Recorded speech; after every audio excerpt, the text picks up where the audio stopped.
भगवान स्वयं भी अपने नाम का यश गाना चाहें, कीर्ति गाना चाहें तो नहीं गा सकेंगे।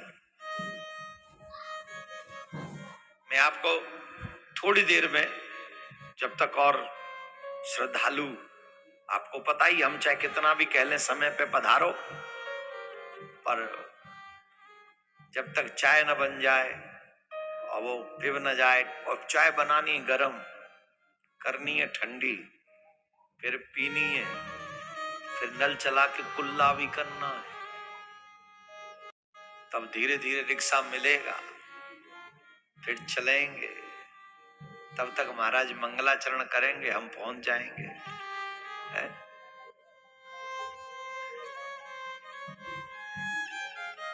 तो तब तक और पहुंच जाएंगे। हम बताएंगे कि राम नाम का महत्व क्या है आज। लेकिन उससे पहले भूत भावन भोलेनाथ भी राम कथा सुनने में इंटरेस्ट रखते हैं। अभी कोई तो बात होगी जो महादेव भी कथा सुन रहे हैं, और अकेले नहीं, अपनी पत्नी के साथ कथा परिवार के साथ सुनो।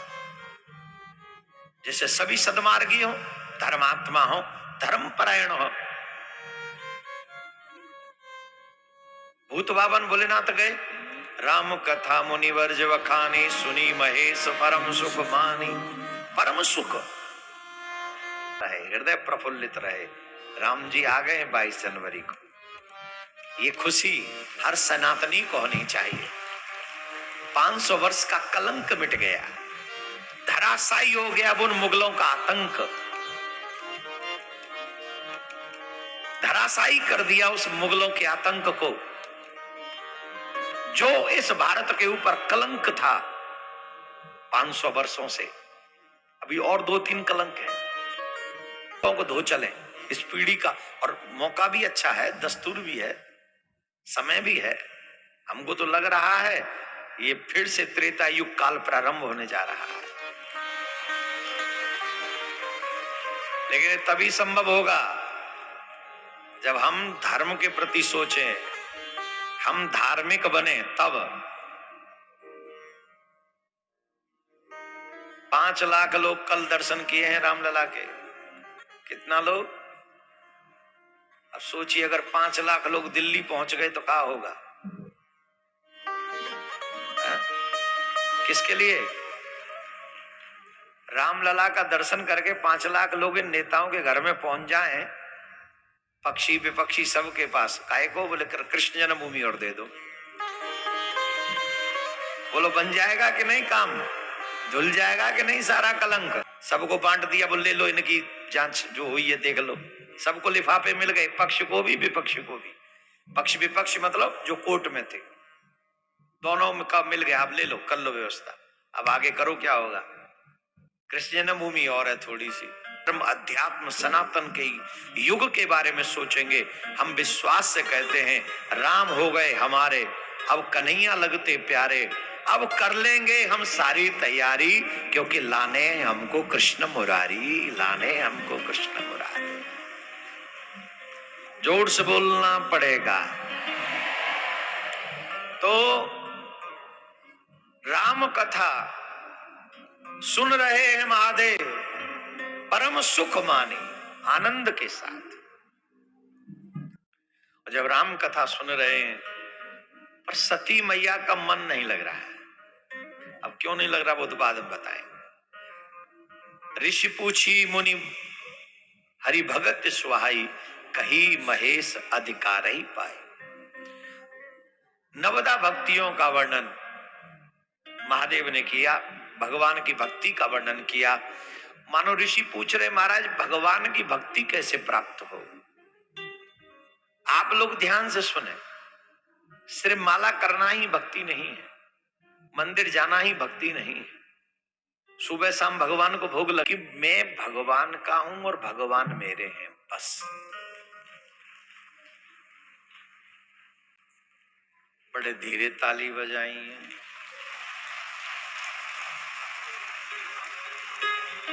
क्या बात है, जाड़ा लग रहा है का?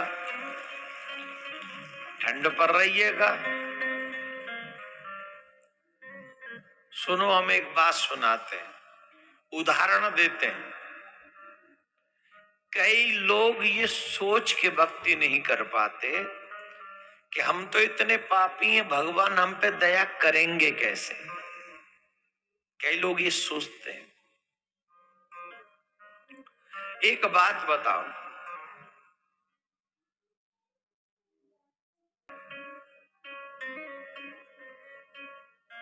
कोई बच्चा मलमूत्र बिस्तर में त्याग दे और वो लाख प्रयास करे कि मैं अपने आप को साफ कर लूं, 1,00,000 बार प्रयास करे कि मैं अपने आप को साफ कर लूं, क्या वो कर पाएगा? जवाब दीजिए, कर पाएगा? कितना भी वो प्रयास कर ले, वो अपने आप को कभी साफ नहीं कर पाएगा। परंतु क्या कभी माँ ये सोचती है? क्या सोचती है? जैसे ही माँ देखती है कि मेरा बच्चा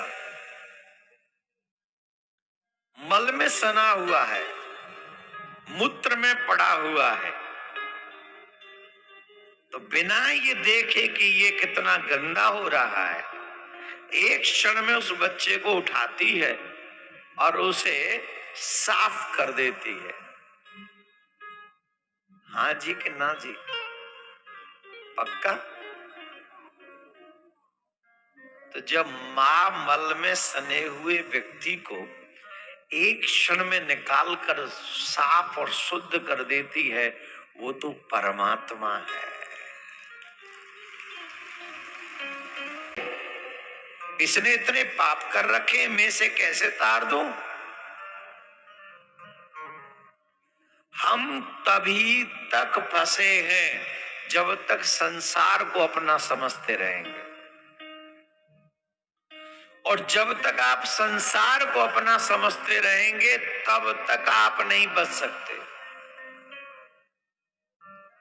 आप लोगों के बचने का एकमात्र तरीका है, उपाय है, मैं गोविंद का हूं और गोविंद मेरे हैं, ये दृढ़ निश्चय हो जाए।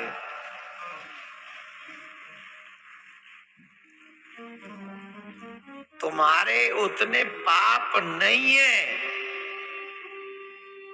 तुम उतने पाप कर ही नहीं सकते, तुम जीवन भर नहीं पाप कर सकते उतने।